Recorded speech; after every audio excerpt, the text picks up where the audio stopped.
Bumubuga ang usok mula sa malalaking hukay ng dating underground na base militar. Natira na lang ang baluktot na bakal mula sa air defense at radar system. Magagusaling naging guho sa buong malawak na lupain. Ganito ang posibleng hitsura ng Iran kung magpasya ang US na gamitin ang buong lakas ng kanilang militar laban sa bansa. Alin sa mga sandata ng US ang pinakakinatatakutan ng Iran? Sa video na ito, pag-uusapan natin ang 5 sandata ng US na kinatatakutan ng Iran at ang mga dahilan nito. Siguradong hindi kasing lakas ng mga pangunahing kariban ng US tulad ng China at Rusya ang Iran. Pero hindi rin ito ang pinakamahinang kalaban na maaring harapin ng US. Pang-labing-6 ang Iran sa 100 at 45 ban sa taunang Global Firepower Review para sa 2025 na may lakas militar na may hahambing sa Ukraine, Australia at sa pangunahing karibal nitong Israel. Sa populasyon na mahigit 88 milyon pinamumunuan ng Iran ang pinakamalaking puwersang militar sa riyon, na may tinatayang kabuang bilang ng mga tauhang militar na nasa 1,180,000 at 80,000. Sa mga ito, tinatayang 610,000 ang aktibong tropa ayon sa Global Firepower. Kasama rito ang humigit kumulang 420,000 sa Artesh, ang regular na hukbo ng Iran, at mga 170,000 sa elitistang Islamic Revolutionary Guard Corps o IRGC, na may karagdagang tinatayang 500,000 reserba ng IRGC. Samantala, ang National Police at Border Force ng bansa, dating Nadia at ngayon Faraja, ay nagdaragdag ng 200,000 hanggang 300,000 tauhan, pero madalas silang hiwalay na binibilang dahil sa kanilang tungkulin sa panloob na seguridad. Dahil sa dekada ng sanksyon at hirap sa ekonomiya, kulang sa kadamitan at armas ang mga sundalo ng Iran kumpara sa Estados Unidos. Kaya hindi malaki ang epekto ng kanilang bilang sa digmaan sa lupa. Gayunpaman, may sariling kalidad ang dami sa labanan. Higit dito, hindi ang puwersang panlupa ng Iran ang pangunahing hadlang sa Estados Unidos. Sa totoo lang, hindi militar ang pangunahing problema ng mga umaatake, kundi ang laki at heograpiya ng bansa na parehong nagbibigay ng matinding depensa at malaking oportunidad sa opensiba. Malaki ang Iran. May 636,000 square miles, bahagyang mas maliit sa Alaska, na may 663,000 square miles. Kaya't may estratehikong lalim ito para sa depensa. Lahat ng hangganan nito ay protektado ng malalaking bundok, lalo na ng Zagros Mountains sa kanluran. Karamihan sa mahahalagang sentro ng populasyon ng Iran, gaya ng Tehran, Isfahan at Tabriz, ay nasa loob o napapalibutan ng mga bundok.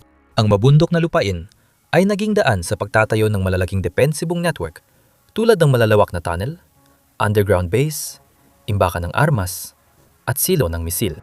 Tumutulong ang mga pasilidad na ito na punan ang kahinaan ng Iran sa depensa sa himpapawid, lakas ng himpapawid, at sandatahang lakas. Kung magkakaroon ng harapang labanan sa pagitan ng US at ng mga Air Force o Navy ng Iran, para lang itong parang laban ng matanda sa bata. At ipapaliwanag natin ang mga dahilan nito mamaya. Pagdating naman sa pagpapabagsak ng mga attack aircraft at bomber ng US, pati na rin ang mga paparating na missile ng iba't ibang uri, malaking dehado rin ang Iran. Mayroon itong modernong Russian system tulad ng S-400, S-300 at Tor M1 at iba't ibang sariling radar system gaya ng Falak, Sefer at Gadir. Kaunti lang ang mga instalasyon, kaya hindi pabor sa mga Iranian ang laki ng bansa at dami ng hangganan. Tinatayang libu-libong misil at drone ng Iran. Ngunit posibleng pinalalaki ang bilang na mahigit 100,000. Tinaya ng US nung huling bahagi ng 2024 na higit 3,000 ballistic missiles ang Iran, at mas marami pa kung isasama ang mga drone at short-range na sandata. Pero malayo pa rin ito sa 100,000. Dahil sa abot na 100 at 20 hanggang 1,250 milya, malaking problema para sa US ang mga sandatang ito kung mablunsad sila ng malawakang pag-atake laban sa Islamic Republic. Matagal nang sinasabi ng Iran na nililimitahan nila ang abot ng kanilang missile sa 1,250 milya, pero may ilang sistema tulad ng Karam Shah na posibleng umabot hanggang 1,864 na milya. Ngayon alam na natin ang haharapin ng US. Tingnan natin paano malalampasan ng depensa at sandatang nagpapapuyat sa mga mula. Isa sa mga pangunahing target ng pag-atake ng US ay tiyak na ang malalaking underground na pasilidad militar, mga imbakan ng bala, at mga missile silo na nakakalat sa buong bansa. Dito, magbumula ang pangunahing depensa ng Iran laban sa pag-atake. Dito papasok ang kinatatakutang bunker buster bomb ng US. Ang GBU-57A BMOB na pinaikling Massive Ordnance Penetrator ay isang precision-guided na bunker buster bomb na may bigat na 30,000 libra na ginagamit ng US Air Force. Ang GBU-57 o Guided Bomb Unit 57 ay mas malaki kumpara sa mga naunang pinakamalalim na penetrating bunker busters. Partikular, ang 5,000 libra na GBU-28 at GBU-37. Dahil malaki ito, kaya lang dalhin ng malalaking bomber tulad ng B-2 Spirit.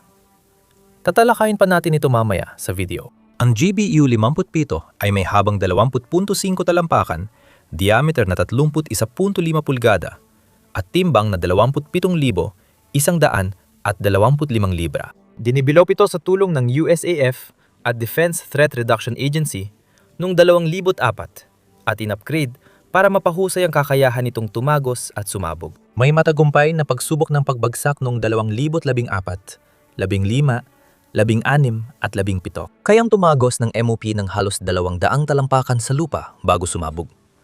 Kaya mahalaga ito sa pag-target ng matitibay na underground na estruktura. Pinaniniwala ang MOP ang pinakamakapangyarihan at pinakamalalim na non-nuclear bunker buster sa mundo ngayon. Ang sandata ay ginagabayan at kayang tamaan ng ibabaw ng target nito nang may mataas na antas ng katumpakan. Binubuo ito ng isang BLU, 127 warhead, isang KMU-600 at 12 tail kit at mga BRU-72 bomb rack system. MOP loading adapters, MXU 1,000 at 12 B separation nuts, ground support equipment, separation nut simulators, at mga kaugnay na gamit para sa pagsasanay. Kaya ng isang bomba na pasukin ang karamihan sa mga underground na pasilidad at bawat B2 ay kayang magdala ng tig-2, isa bawat loading bay. Para sa mga target na malalim at matibay ang depensa, ang precision guidance ng GBU-57 ay napapahintulot ng pagbagsak ng maraming bomba sa isang target. Ang sunod-sunod na pagbagsak ng pangalawa hanggang pang-apat na bomba sa isang target ay dapat magpapatagos dito sa daan-daang talampakan. Sapat para sirain ang pinakamatibay na kuta. Hindi lang ang kakayahan ng B-2 Spirit magdala at magpakawala ng bunker buster bomb ang dahilan kaya ito bangungot para sa pamunuan ng Iran. Ang Northrop B-2 Spirit o Stealth Bomber ay isang Amerikanong mabigat na strategic bomber na may low observable stealth technology na ginawa para makalusot sa matitinding anti-aircraft na depensa.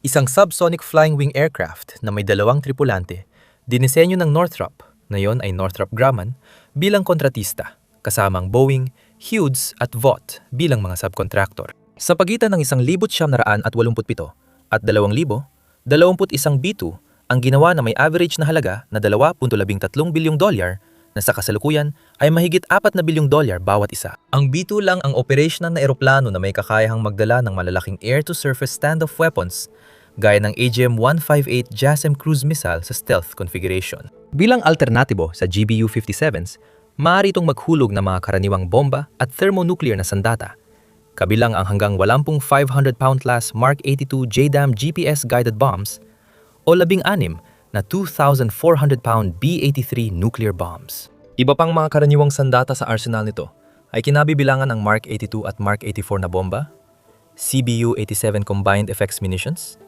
Gator mines, at ang CBU-97 sensor-fused weapon. Bukod pa sa mga stealth na katanghihan nito, ang matataas na altitude na kaya nitong abutin ay nagpapahirap talaga na ito ay matunton, lalo na ang pagtutok at pagpapabagsak dito. Pinapapalawak ng low observability at matataas na altitude ang saklaw at field of view ng onboard sensors. Ang B-2 ay merong sopistikadong GPS-aided targeting system o GATS na gumagamit ng APQ-181 synthetic aperture radar ng eroplano para imapa ang mga target. Kaya ng B-2 magsagawa ng attack mission sa taas na 50,000 talampakan may saklaw na higit 6,000 nautical miles nang hindi nagre-refuel at lumipad ng mahigit 10,000 nautical miles sa isang mid-air refueling. Mayroon itong pinakamataas na bilis na 600 at 30 milya bawat oras sa 40,000 talampakang altitude, Mach 0.95 sa antas ng dag, at cruising speed na 500 at 60 milya bawat oras sa 40,000 talampakan. Dinisenyo bilang nuclear bomber, unang ginamit ang B-2 sa labanan noong digmaan sa Kosovo noong 1999 para maghulog ng conventional na pampasabog. Ginamit din ito sa Iraq, Afghanistan, Libya at Yemen. Ano ang kahulugan nito para sa Iran? Ibig sabihin, may kinakaharap silang mapanganib na mandaragit sa himpapawid na kayang magdulot ng kamatayan at pagkawasak gamit ang conventional o nuclear na sandata bago pa nila ito mapansin. Ang B-2 Spirit ay hindi lang ang tanging eroplanong mag-iwan sa mga Iranian na parang bumagsak ang langit sa kanilang mga ulo. Kailangan din nilang harapin at subukang labanan ang F-35. Ang Lockheed Martin F-35 Lightning II ay isang Amerikanong single-seat, single-engine, supersonic stealth strike fighter at multi-role combat aircraft na dinisenyo para sa air superiority at strike missions. Ipinagmamalaki rin nito ang kakayahan sa electronic warfare at Intelligence, Surveillance and Reconnaissance o ISR. Ang eroplanong ito ay may tatlong pangunahing variant. Ang Conventional Takeoff and Landing o CTOL F-35A, ang Short Takeoff and Vertical Landing o STOVL F-35B, at ang Carrier Variant o CV. Catapult Assisted Takeoff at Arrested Recovery ang F-35C. Mahalaga ang Carrier Variant gaya na makikita natin mamaya. Unang lumipad ang F-35 noong 2006 at ang F-35B ay pumasok sa serbisyo ng US Marine Corps noong Hulyo 2015. Sinundan ng F-35A sa US Air Force noong Agosto 2016 at ang F-35C sa US Navy noong Pebrero 2019. Unang ginamit ang eroplano sa labanan noong 2018 ng Israeli Air Force. Isa sa mga kaalyado ng US na unti-unti ring gumagamit ng makabagong fighter na ito. Plano ng US na bumili ng 2,456 na F-35 hanggang 2,044 na magiging pangunahing bahagi ng tactical na abyasyon ng US Air Force, Navy at Marine Corps sa loob ng ilang dekada. Gayunpaman, magiging pangunahing sandigan ng air power ng NATO at US allies ang eroplano hanggang 2070. Kaya, ano nga bang dahilan kung bakit napakahalaga ng F-35 bilang sentro ng lakas ng himpapawid ng US at ng mga kaalyadong ito ngayon at sa hinaharap? Bakit ito nakakabahala sa mga lider militar ng Iran? Dahil sa pinagsamang lakas ng armas, abilidad magtago at liksi. Pangalawang 5th generation fighter ng US at unang operational supersonic STOVL stealth fighter. Ang F-35 ay kilala sa stealth, advanced avionics at sensor fusion para sa mataas na situational awareness at kakayahang umatake mula sa malayo. Dahil sa advanced sensors at mission systems, itinuturing ng US Air Force ang eroplanong ito bilang pangunahing strike fighter para sa suppression of enemy air defense o SEAD at air interdiction missions. Para sa Iran, kailangan mapabagsak ng kanilang mga missile at drone deterrence ang mga makabagong eroplanong ito upang magkaroon ng epekto sa pagpigil ng pag-atake ng US o sa paglulunsad ng sarili nilang mga counterattack. Maaring ito ay laban sa US bases, eroplano, barkong pandikma sa reyon, o sa pasilidad ng langis at enerhiya ng mga kaalyado ng US, gaya ng UAE at Saudi Arabia. Unang hamon ng mga Iranian ay tukuyin at subaybayan ng F-35 dahil gawa ito para sa stealth. Meron itong wingtail design at dalawang patayong stabilizer para sa low observability. Ang flight control surface ay binubuo ng leading edge flaps, flaperons, rudder, at movable horizontal tails o stabilator. Umaabot din sa mga inlets ang leading edge root extension o Chinese nito. Ang fixed divertless supersonic inlets o DSI ay may bumped compression surface at forward swept cowl para itaboy ang boundary layer mula sa forebody na lumili ka ng wide duct para sa makina. Ang mga stealth feature na ito ang dahilan kung bakit ang F-35 ay isang bangungot para sa mga radar at air defense ng Iran na matukoy. Mas mabigat ang F-35 kaysa sa mga pinalitan nitong magagaan na fighter, na ang pinakamagaan na variant ay may empty weight na 29,300 pounds. Malaki ang bigat nito dahil sa internal weapons bay at maraming avionics. Gayunpaman, ang dagdag na bigat ay hindi naman laging isang kahinaan, lalo na kapag nagpapabagsak ng mga missile at drone o kapag nakikipaglaban sa dogfight laban sa tumatanda at mas mababang uri ng hukbong himpapawid ng Iran. Lahat ng bersyon ay may bilis na Mach 1.6 kahit punong internal payload. Bagamat hindi super cruising ang F-35, kaya nitong lumipad sa Mach 1.2 ng 100 at 50 milya gamit ang afterburners na mahalaga sa labanan. Bukod pa rito, ang malalaking stabilizer, leading edge extensions, flaps at nakatagilid na rudder ay nagbibigay ng mahusay na katangian sa mataas na alpha angle of attack na may trimmed alpha na 50 degrees.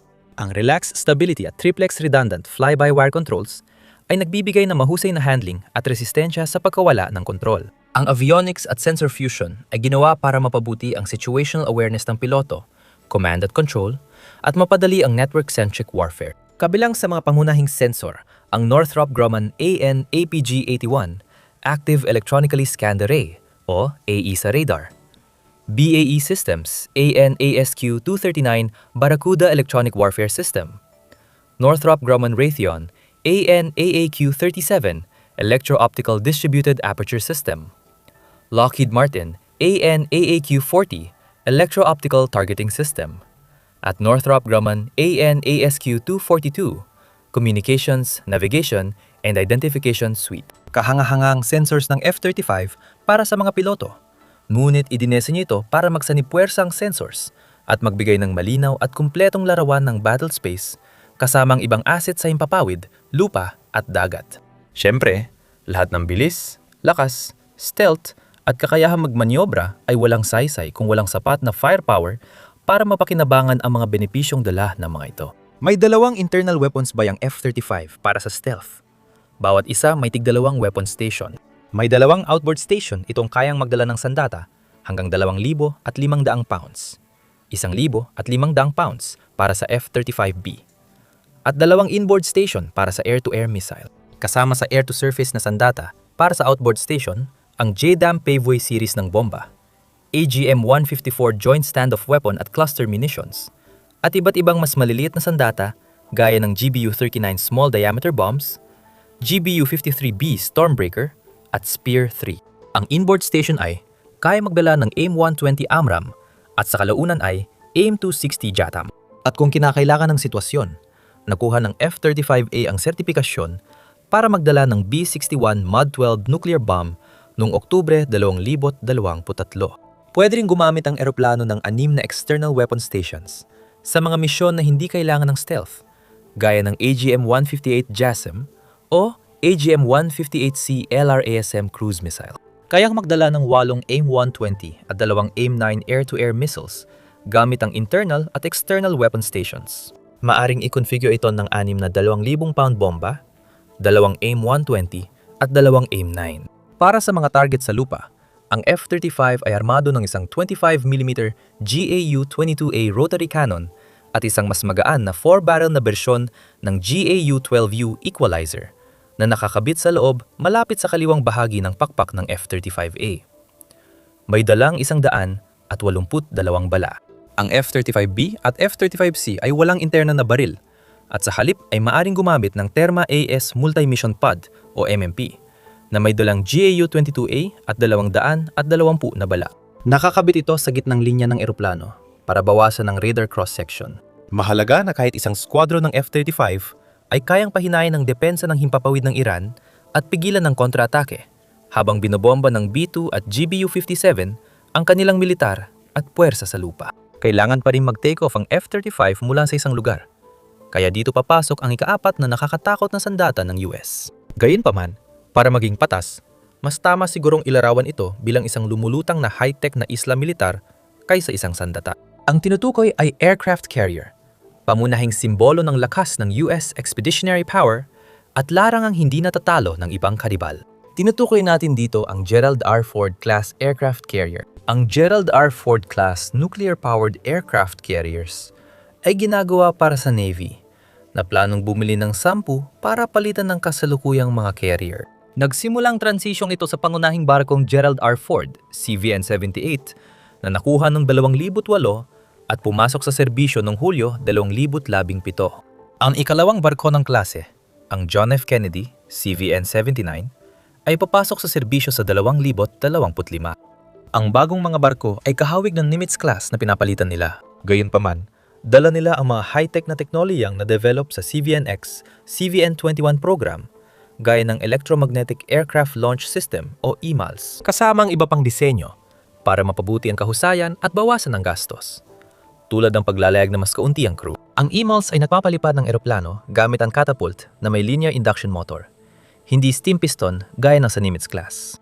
Pinapabilis nito ang eroplano ng mas banayad, kaya mas kaunting stress ang nararanasan ng airframe. Mas magaan at inaasang mas mura ito, mas kaunting maintenance, at kayang magpalipad ng mas magaan at mabibigat na eroplano kumpara sa steam piston-driven na sistema. Ginagawa nitong perpekto ito para sa pagdadala ng mga F-35. Isa pang makabago at posibleng revolusyonaryong tampok ng bagong klase ng carrier ay ang Advanced Arresting Gear o AAG system, na pumalit sa tradisyonal na hydraulic arresting systems na ginamit sa mga naunang aircraft carrier gamit ang mas modernong electromechanical na setup.